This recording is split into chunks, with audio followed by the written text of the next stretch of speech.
Welcome back, everybody. It's your time to EdUp on the EdUp Experience podcast, where we make education your business. As I take a big, deep breath here at the Anthology Together Conference 2022 in beautiful Orlando, Florida, at the Swans and Dolphin Resort here at Walt Disney World. Lots of swans, lots of dolphins, lots of podcasting, lots of guests, and we keep getting amazing people to talk with about their experience using Anthology, what's happening in the world of higher education. We've got two more guests in front of us today. I love having two guests at the same time because they can, when one messes up, the other one takes over and so on. As I, again, knock my microphone and you hear that weird sound, that's how professional we are, again, here at the EdUp Experience. My name is Joe Salustio. If you didn't know that already, I've done this 460 or so times here. But let me bring my guests in so they can just tell me to shut up. Here we go. The first guest we have is Amy Prouse. She's the Director of Student Involvement at Texas Tech University. Amy, what is up? Hello. Okay, thank you, Amy. All right, we're gonna bring in your other person now. Here we go. The other guest I have with me is Dr. Kimberly Thornton, and she's the Assistant Vice Provost of Student Life. That was great. At Texas Tech University. Kimberly, how are you? Good. How are you? I'm doing great. Thank you for joining you guys. That's great. I'm gonna give like a 2 or 3 second pause every time somebody asks me how I'm doing. I'm gonna look at them and go, good. All right. Texas Tech University. All right. Let's assume for a minute that we've not heard of the Red Raiders before, right? And Texas Tech University. Where's Texas Tech University located? What do you guys do at Texas Tech University, and how do you do it? What type of students do you serve? How many students do you have? That kind of thing. Whoever wants to go.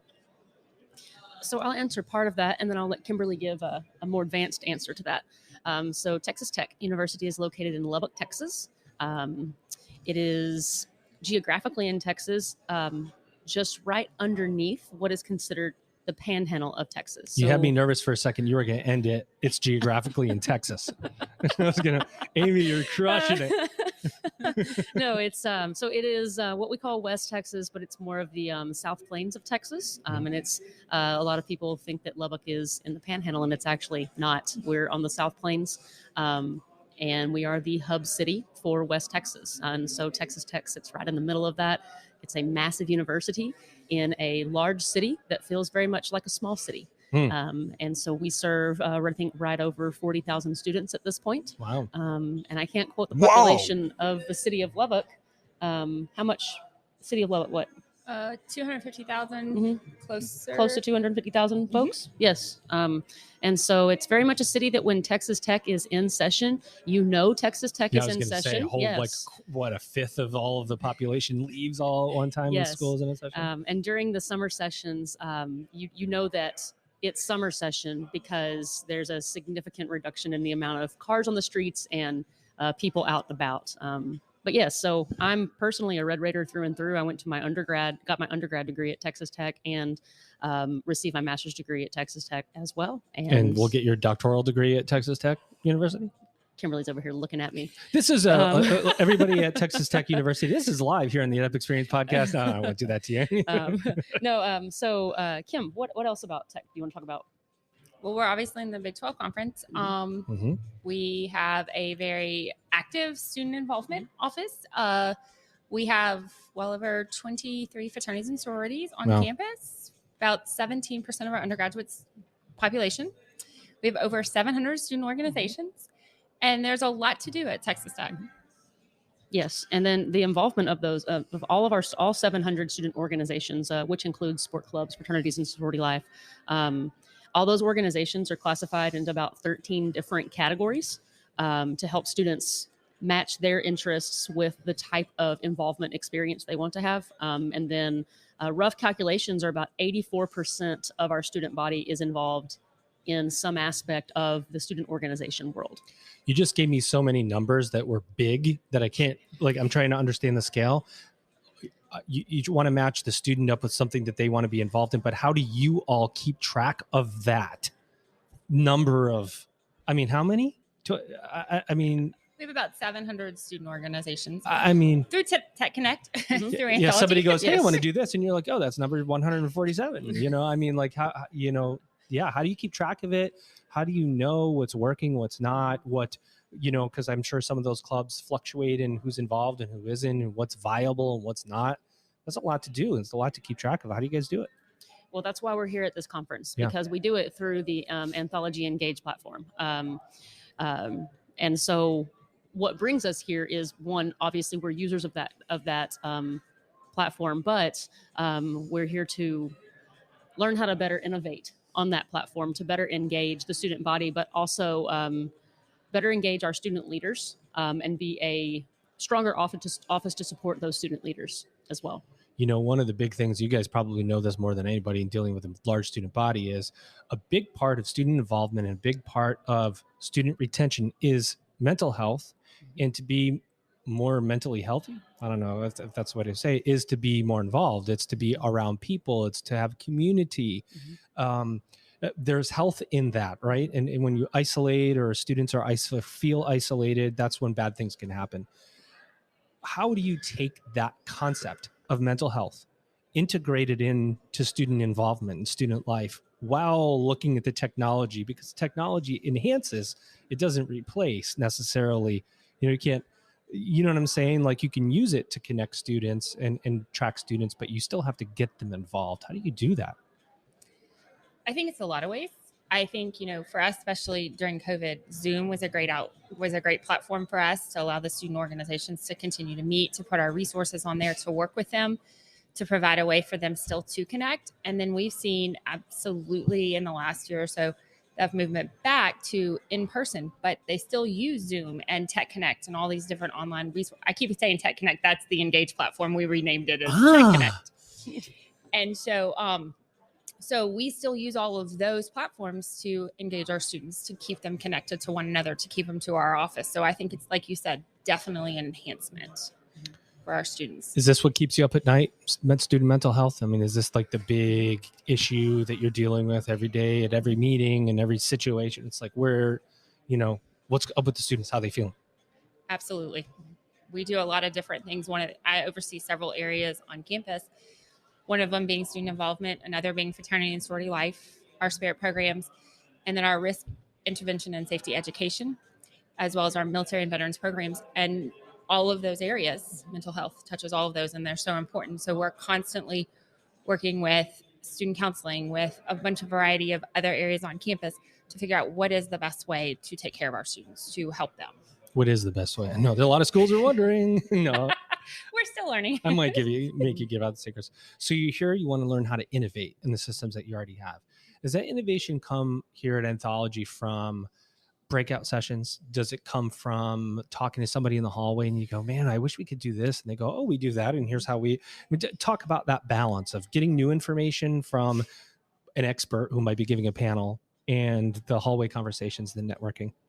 Right. Yes. So I've engaged in just one full day that we have completed so far. I've engaged in all of those methods. The breakout sessions for the student engagement track that I'm participating in have been fantastic. Nailed it. Thank you. Mm-hmm. While not all of the information in the breakout sessions might directly apply to the working projects that we have going on here at Student Involvement at Tech, there's elements of the topics that we can incorporate and utilize. I found specifically have been able to network at the breakout sessions, have been able to carry on a conversation that I was having between a presenter after a breakout session, and then I've carried on that conversation with another. I guess, what are those people? Coworker? It's not a coworker, but the colleague. Thank you. Yes. Wonderful. I've been able to carry on those conversations with colleagues in the hallway as we walk to another breakout session. And it's just really neat to be able to meet people across the country that do the same thing that we do on a daily basis and understand our lingo, our terminologies, to see people sitting in breakout sessions doing the silent head nod of like silent snaps is I'm like, yeah, I'm not in my head too. I'm glad you have that issue also. But yeah, so there's pieces in every breakout session that I'm writing down or highlighting in my notes and ready to take back to Kim. So Kim and I can have conversations of, hey, we already have this idea going, and here's a little tip on how we might implement when as we're working through this long-term, these short-term projects that we have. Kim, how important is it that you find others that are having the same challenges as you? Is that important to you as a barometer test to go, you know what, I'm glad we're not the only ones dealing with this right now? Absolutely. And then we get a different perspective. So we may be looking at it from one way and they're looking at it from a different way. And we can take pieces and then together kind of brainstorm, oh, here are some ideas that we hadn't thought about, or this might really work for us. So I do think it helps us. And I would imagine it helps other colleagues as well. Amazing. You know, student involvement and student, yeah, you guys, they're giggling about the sound effects, and I haven't even brought out the big guns yet. At the end, I'm going to bring in the big ones. But you know, student life, student involvement. We talk about as in higher education, we talk about retention. It being an important part of retention. So many students have left higher education because of COVID, and I've actually talked to many of the guests here this week, and we always ask this to college presidents too. And I'm going to ask you guys, because you're directly involved with this, and there's this perception that higher education isn't as valuable as maybe it used to be. Then maybe there's parents out there that go, you know what, maybe higher education doesn't have the value it has, and you should go get this skill over here. Or maybe, you know, alternative credentialing is the way to go. We all work in higher education because we believe in it. And it's not like Texas Tech is just competing against Texas for students, for example. Texas Tech is competing against this public perception of whether higher education has value for these parents and these students and these adult students and so on. What do you guys think about that in general? What comes to your mind when you think about this value of higher ed conversation? Kimberly, I'll let you take the first shot at answering that one. Thank you. I think it absolutely provides value. I think for so many of our students, they talk about how much Texas Tech and being part of the Raider Red family and being part of that and having skills and getting those interpersonal skills that they wouldn't have maybe learned elsewhere. Maybe they would, but it would take longer. You know, I think the opportunity to get involved and meet people and as I tell my students all the time, it's okay to make mistakes. That's what college is all about. It's how we respond to them, how we move on from that, how we grow. And I think, there's so many opportunities at Texas Tech and any university to learn and grow in those years that you're there and that you're getting your education. So I think it holds a lot of value. What do you think? You want to add anything to that? Well, I agree with Kimberly. I think it Me too. is very valuable. Higher education is very valuable, and the degree that you can receive from Texas Tech is very valuable. And if we apply that to student involvement, this entire conference, we have been talking about learning opportunities outside the classroom, because that's what student engagement and involvement is. And so we have to think about how are we providing support for students to hone skills outside of the classroom, leadership skills.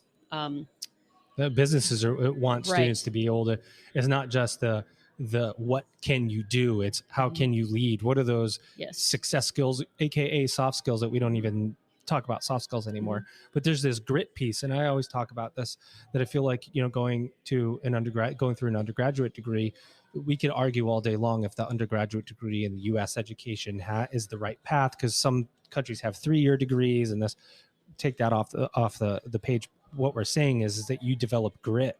And then you get out to the workforce, and you know a lot about yourself when you get out there through your college experience, where it was safe to screw up every now and then. It didn't ruin you for life. It didn't get you out of a job. You didn't lose revenue for your family. You learned about how to conduct yourself, right? And that's, I know, what Texas Tech is teaching is not only here's the program of what you can do, but here's how you become a better human. We need better humans. That's for sure. And then how do you take Anthology and the technology that's around you and create the data, right? Because you need data. You've got 700 clubs. Yes. You've got how many students? 50,000? 40? One day we will. We have about right over 40,000. 40,000. Data has to be at the center of every decision, right? And so you're using Anthology to pull down data to say, here's where we go, here's what we do, and here's why. Right? Basically, yes. That's what we're doing, and trying to become better at that. Be more intentional in the data that we are pulling, so we can, I use the word innovate just because it's an easy word to use, but so we can innovate better learning opportunities to support our students. So what's the big takeaway from both of you as you get through the first part of the conference? Then we got a second half to go, right? We're about halfway, literally right now. What's success for you at the end of this conference? You walk away and go, you know what? This was worthwhile because I did this. I think networking, I think talking to different colleagues from, from here, from the conference, and finding out different ideas, different perspectives, and getting ideas on how we can be better and how we can continue to innovate, to steal Amy's word. and I think that's important. And also working with our anthology representatives to figure out how do we move from here and how do they work with us, because they've been wonderful to help us get the insight we need and the data and make sure that we're doing it all in the right way. How about for you? What's success look like at the end of this conference? I want to do what? What's success look like? Well, I think for me personally, in my role in student life at Tech is I have short-term and long-term goals that are going to dictate my success.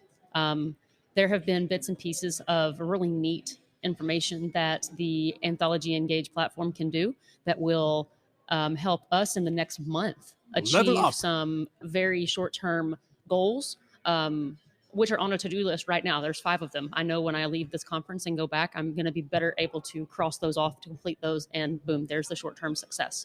And then we're also putting together, we'll go back and we will talk about, hey, there were these 3 things that I heard that we can implement into this one long-term project.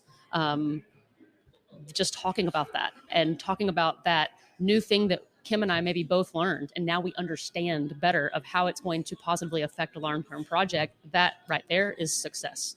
So some type of implementation, right? If you can take these little tips, tricks, maybe even full initiatives and come back to your institution and implement them to serve students better, that's what success looks like. It's serving students better, and nobody can do it like these 2 ladies in front of me. Ladies and gentlemen, here they are again. I'm going to get your names right. Amy Prouse, right? Director of Student Involvement. And wait, the crowd, settled down, crowd. And Dr. Kimberly Thornton, she's the Assistant Vice Provost of Student Life. Did you guys have a good EdUp experience today? Yes, it was wonderful. All right, ladies and gentlemen, you've just EdUp'd